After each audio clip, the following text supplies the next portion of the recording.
Fossils from Antarctica discovered over 260 million years old. Ladies and gentlemen, Rex Bear Leak Project, how the heck are you? I found the original article on ScienceDaily.com. I'll leave a link in the video description box. I put together a quick article as well on forums.leakproject.com. Now, let me just give you the rundown here and show you, real quick, the general area where many of these fossils that were brought back, they were able to link these fossils to 13 different types of trees, and they're at least 260 million years old. So this is in the Transantarctic Mountains, and this rewrites history. At least 260 million years old. Now, you can go to leakproject.com or forums.leakproject.com, and you can read the article that I put together. Also, definitely check it out at sciencedaily.com as well.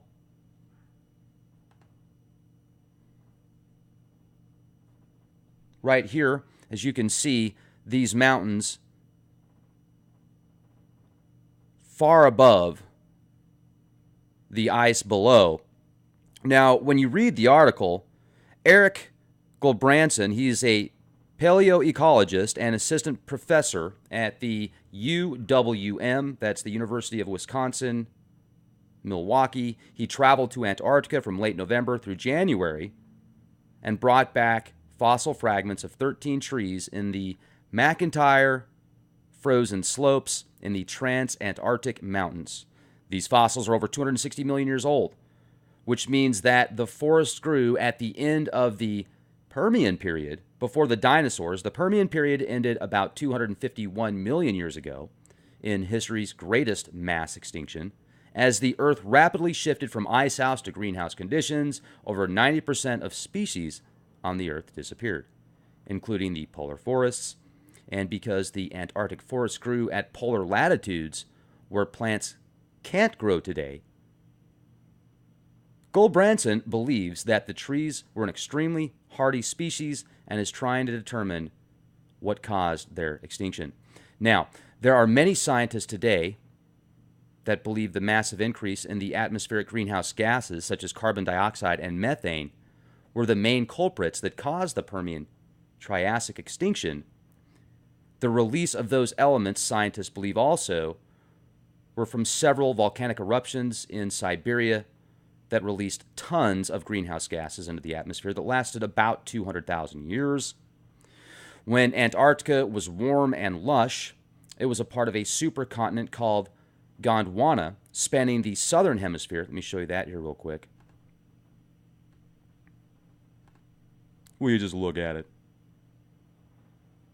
So Gondwana spans the entire southern hemisphere. It's also included, that would include the present day South America, India, Australia, Africa, the Arabian Peninsula. The forest then might have been a smaller assortment of foliage, yet each plant type would have a specific function within its environment, and they were highly resilient and capable of survival. So much, in fact, that according to the experts, this plant group must have been capable of surviving and thriving in a variety of environments. Gulbranson said it's extremely rare even today for a group to appear across nearly an entire hemisphere of the globe. So you look at the size of this supercontinent, it's about 60-something%, 64% of today's continents, and this entire supercontinent was covered in these small assortments of foliage, plants, and trees. Now, with that said, not only were they extremely resilient, but the plants and trees could withstand extreme light and dark, extreme weather, and even activate growing cycles on and off like a light switch. They had most likely the ability to force themselves into a dormant state during certain weather conditions and lack of light. ScienceDaily.com. I'll leave the link in the video description box. So my question is, ladies and gentlemen, what was civilization like on Earth 300 million years ago? Did people walk with the dinosaurs? They have artifacts ancient relics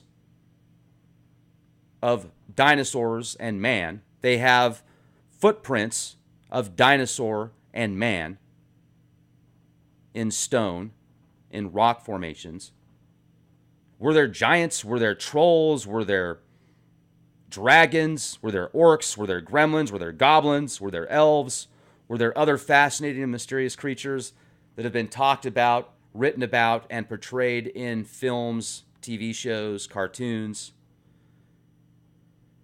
These mythical creatures go back as far as time itself that is recorded. So if there were civilizations that thrived in Antarctica hundreds of millions of years ago, would their remains be salvageable? And what would they be? I mean, this is far beyond the Anunnaki. This is far beyond the Sumerian Kings list, or the Sumerian King list, which dates back about 400,000 years.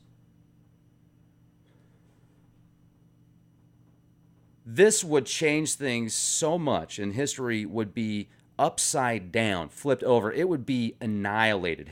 The history that we know it would be gone. I mean, you're going back 260 million years. And things were different back then, geologically speaking. And it sounds to me like the survival skills of these plants is even greater than many today. And then there's this mass extinction about 251 million years ago that wipes out virtually everything on the planet. Volcanoes? Could be. But what's interesting also is I want to go back and look at this supercontinent, Gondwana. This is the article, Geologists Uncover Antarctica's Fossil Forests. Where's it at here? Here we go. Will you just look at it? So this supercontinent makes up South America, Africa, India, Antarctica, Australia. And it breaks apart. Would that be from a volcano? Do you think this was around the same time? What caused that? Was it this internal explosion that Chan Thomas talks about in the Adam and Eve story? It's an essay, very difficult to get your hands on it. You can find most of the essay online. Just type it in, search engine, it'll pull right up. He talks about how this gray matter actually releases from the inner core of the Earth, and it goes to the next part of the Earth, causing an internal explosion similar to an atomic bomb, and it causes these tectonic plates to move. So was that the culprit, which also caused volcanoes and mass winds and tidal waves, etc.? Was it a meteor? Was it a comet? Was it an asteroid? Was it a war? Was it some type of technology where people were trying to tap into the inner core to harness its energy, and in doing so, it released this just horrific event? Was it man-made? Was it natural? Is it just the way the world works? I mean, let's go back again and look at this, and you can get an idea on how massive this continent was at one time. It most likely goes hand in hand. So let's say that there was this highly advanced civilization 280 million years ago, 260 plus million years ago. How long were they around before that? And did some of them survive, and some of this ancient knowledge has been passed on through these bloodlines and discoveries and relics? What's in Antarctica? So if the powers that be discover technologies or healing capabilities or scientific breakthroughs in Antarctica, how long before the people that aren't there or aren't in the know or in the funding circles, how far out before they get a chance to have access to this, if ever?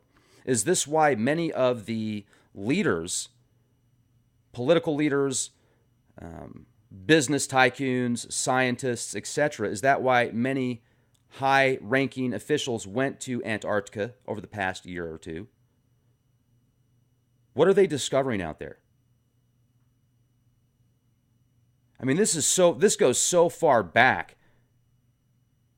A civilization from 280 million years ago. What were they like back then? What did they have access to? Were there an assortment of beings like Lord of the Rings style? Why not? How many discoveries have there been that we know about of these different types of people? Hobbit people were discovered. I think it's just fascinating. I would love to be out there. And I'm actually working with somebody right now, a producer, and putting together a few episodes of excursions that the Leak Project is going to be promoting as well. It's going to be like a combination of Leak Project and a little offshoot of this new series. So we're going to put together a few episodes and see where it goes. Maybe it'll get picked up by a larger TV network, and they'll want to start showing it on the cable channels and the satellite channels. We'll see where it goes, but pretty excited about that. If it does well, which it will, the next step, a little or maybe a couple steps down, will be an excursion to Antarctica. So it's going to be a lot of fun, and I'll keep you posted on that. Thank you for being here. Thank you for all your support. Thank you for all the contributions. Thank you for all the comments. Thank you for all the constructive criticism. Thank you, everybody that's been a part of this. This is just the start. This is just the beginning. So much more on the horizon. Have an amazing day. Question everything. Be the change you want to see.